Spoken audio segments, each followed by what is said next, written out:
Dominikanski samostan već od 15. stoljeća ponosno stoji na Bolskom poluotoku Glavici. Ja sam pater Damir i rado ću vam pokazati crkvu Gospe od milosti s pravim umjetničkim blagom, Tintoretovom renesansnom slikom Madone s djetetom i svecima.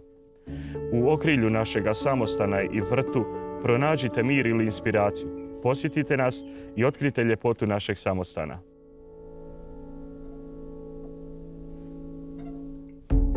Vidimo se u Bolu.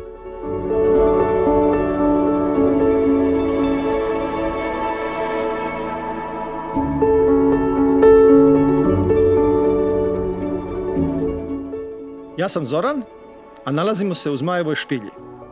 Ovdje su svećenici stoljećima klesali svoju vjeru u kamenu. Oduševit će vas reljefi koji pričaju priče nekih davnih vremena.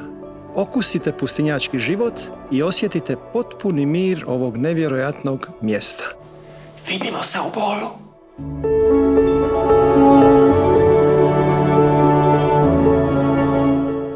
Dobrodošli, moje ime je Tino i pozivam vas da zavirite u Otočki hram umjetnosti, Galeriju umjetnina Branislav Dešković.